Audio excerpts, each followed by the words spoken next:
Am I being him being not me, because I am not him. He is him and I am me. If I was him, I would be the one asking this, but I am not asking this. I'm reading this on his behalf. Woofy boobers.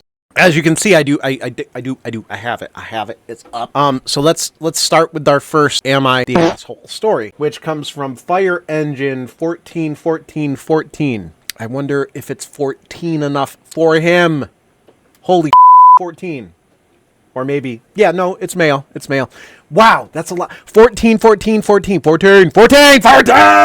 Engine. Anyways, Fire Engine 141414 says, am I the asshole for telling my wife that I would go from round 2? Why would you, what? Ladies, I could have sworn there was always this thing of guys don't go enough. It takes longer for a lady to get there anyways. So therefore, a man spending more time was always, I thought, wanted. So let's delve into this a little bit further here. Am I being him being not me, because I am not him. He is him and I am me. If I was him, I would be the one asking this, but I am not asking this. I'm reading this on his behalf to find out from you. Am I the asshole for telling my... Oh, no, it is the lady. Sorry. For telling my 31 male wife, 32 female. Wait, what? For me. Oh, he put my instead of me. That's what threw me. That's where it is. 32 female. She's a 32 female. He's a 31 male. That I would go for a second round when we are done having sex. I would think no. Again, I'm saying no. A lot of times with most men, well, I shouldn't say that. With some men, the spirit is willing, but the flesh is sometimes weak. And with other men, the flesh could be willing, but they just want to go to sleep. And then other men just want to roll over and go to bed, and others just want to take their money off the thing and get their Uber home.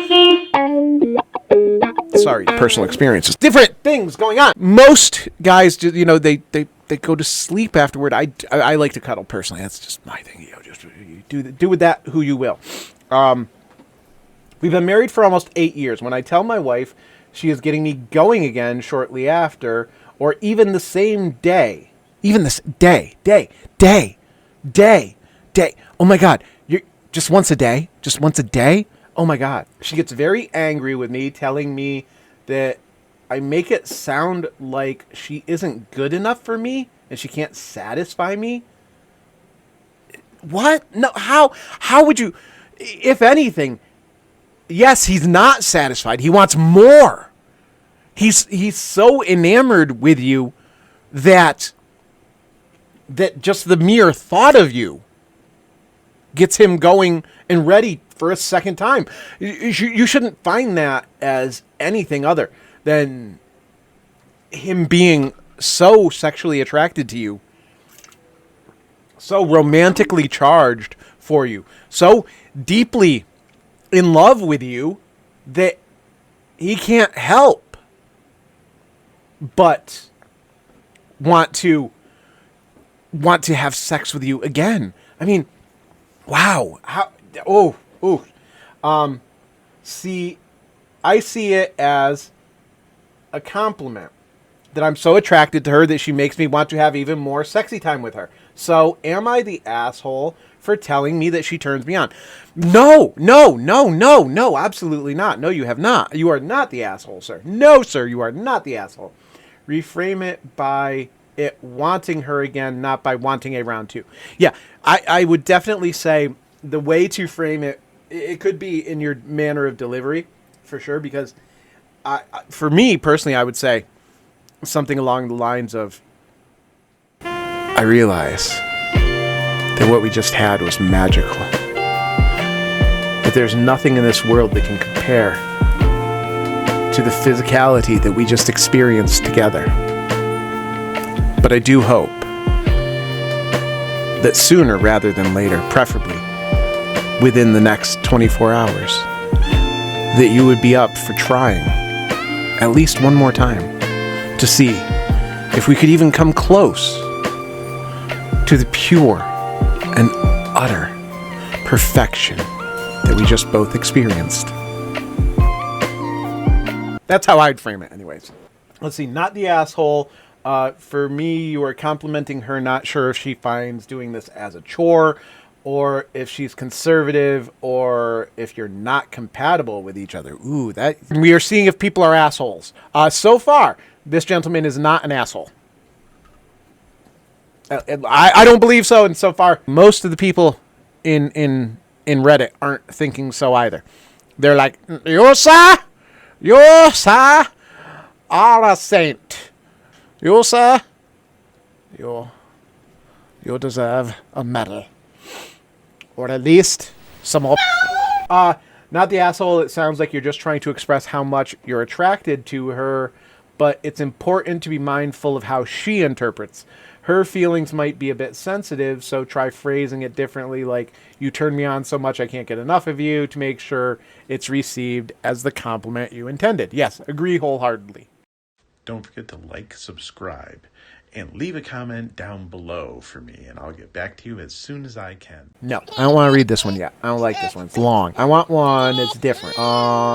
Let's go with, am I the asshole for going for a late night snack without telling my wife? Bruh. What?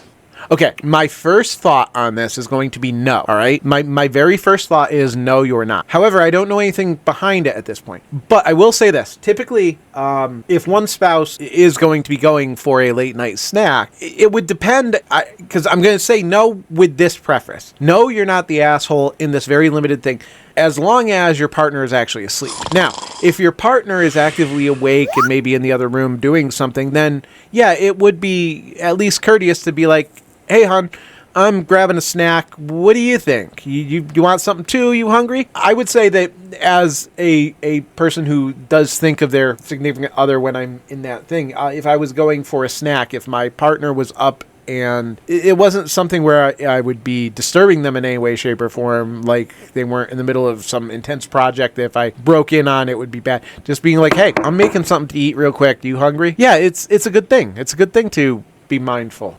The other night I worked a late shift. My wife gets home at 4 p.m. and picks up our daughter from daycare a little after 5. I had dinner already done in the fridge, ready to go, so she wouldn't have to cook. Very cool.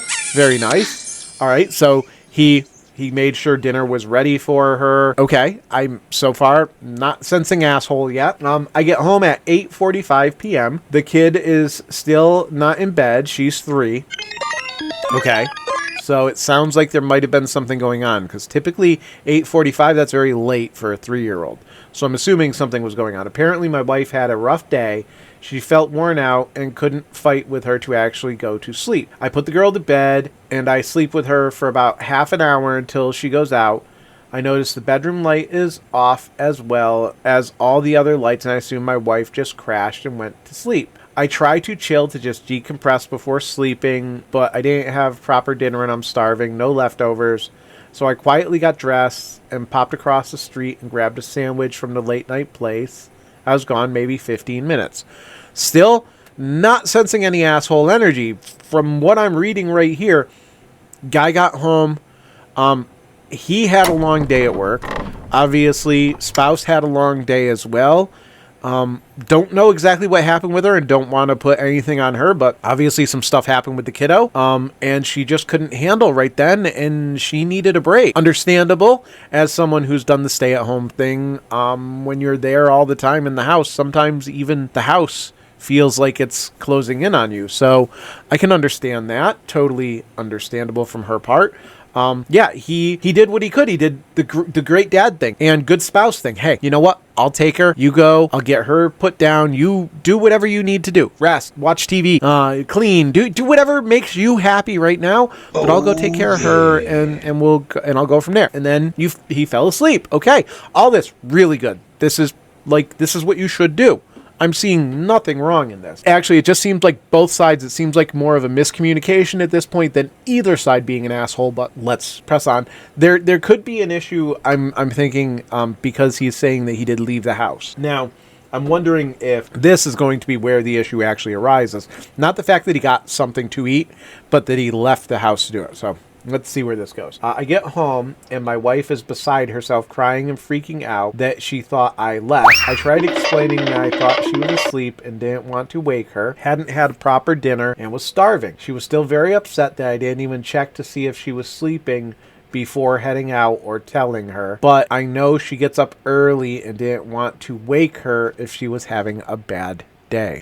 So it sounds like it's more of a thing at this point that she had an expectation that after he put the baby or the kid down, that he was going to check on her next because she had stated that she had a bad day. He, after falling asleep with kiddo for half an hour, conversantly just assumed that she had fallen asleep and had gone and done her thing and taken care of whatever her thing was and then just sacked out instead of, again, thinking maybe I should check on her because she said she was having a bad day. It sounds like more of a thing of still a little bit more communication between the parties is needed. Am I wrong here? I have just put together something small at home and ate before bed. The only thing that saved my ass was I happened to grab a small bag for her favorite chips and a cookie as a side. I had to sacrifice her not to be mad. I don't think, honestly, from what I've read of this, I don't think she's calling you an asshole because you left to get food. She's not calling you an asshole because you ate without her. Where she's at right now, with this is you were, you, regardless of what you did, you didn't check on her. What she saw was you came home from work, you saw the chaos and whatever was happening in the house, and you said to her, I'll take care of the kiddo, and you did. She thought that your next step would be to check in on her and take care of her and make sure she was okay. But because you fell asleep, you had a long day and everything, and you were thinking of her, you just weren't thinking of her in the same way that she wanted you to think of her. She wanted you to think of her by her sitting there and going, or by you sitting there and going, okay, I need to go and hold her and cuddle her and make sure she's okay. You thought of her in this way. You thought of her, okay, she's taking care of herself. She's doing her self-care. I need to take care of me, and I'll catch up with her tomorrow or whatever. It's not that you're an asshole. She's not an asshole. It's just both of you had different ideas of what was happening in that time frame. And now when this happened, it was the middle of it. Speaking on it afterward is better when tensions are not as high. Explain to her what your thought process was. Ask her what she's feeling. Find out. Was it because you left the house? Because if it is, then there might be something more there. Let's see what we've got. Rules on movie nights with friends. Nope. Blowing up at my brother for not paying rent while partying every weekend. Nope. Oh, here we go. Here's another nice short one. Am I the asshole for not wanting girlfriend to show her friends our messages?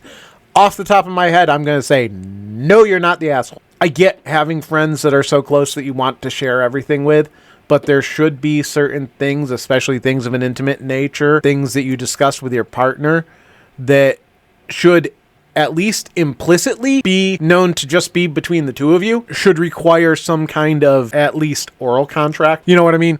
At least some kind of verbal confirmation that it's okay to share these things with anyone outside of just the two of you. So at this point, I'm going to say no. But again, let's read further. So my girlfriend has a friend, and I'm friends with her too. And the other day, this friend has spoken about something I had said to my girlfriend over text. So it's a female friend, and we're talking his girlfriend. So there's obviously females are going to share a level of intimacy that male friends don't typically share, and typically women find it easier to open up to other women when it comes to asking questions and stuff. So I can understand why, being that this person is also your friend, your girlfriend might have thought it would be okay to go forward and say something. But I really think, I seriously think here. No! God, please, no! No! No! No! This should have been discussed with you. I'm still on that. So, I think it's disrespectful as I make myself vulnerable to her and show my feelings. I would be okay if she just showed her something dumb, but not this. Okay, again, yes, I get that. Because, like, if it's, oh, check out this stupid joke he sent me. But if we're talking something that's, this is something like maybe he's opening up to her about something that happened to him in the past or something, or feelings or something that he's not able to speak about regularly with other people, then yeah, this I can see how this could be a hurtful thing for him. I'm still thinking, no, he's not the asshole. Plus, sometimes she lets her friends take her phone and text me, and most of the time they just prank me or something, which is still weird to me since they can see they can see your whole conversation. But sometimes they say sexual things as a joke. Oh my God! And it all just weirds me out. Am I the... No, absolutely not. It sounds like, honestly, it sounds like your girlfriend is. Sounds like your girlfriend's the asshole here. I get having friends that you're close with. I've got friends that I'm really close with. Nobody can just go through my phone, and nobody is allowed to just take my phone and text a partner of mine or her, anything like that. No, that shit, that's totally not okay. No. Girlfriend and girlfriend's friend group. I don't know ages or anything, but this sounds very childish to me. And it sounds like something that, this is not good. You are not the asshole. Hard without being there to get a sense of how overly sensitive you are being, but the beauty of that is it doesn't matter wherever your line is, wherever your line is, worth talking with your girlfriend about those boundaries. If she doesn't respect them, it's actually a different issue than where the boundaries actually are. Exactly. Because seriously, if she can't understand why you have a boundary or can't understand that you have a boundary, then yes, there's definitely an issue there. There's more of an issue than just simply her not respecting you in that sense. It means she'll never respect any boundary you'll make, and it's never going to work out properly. Not the asshole.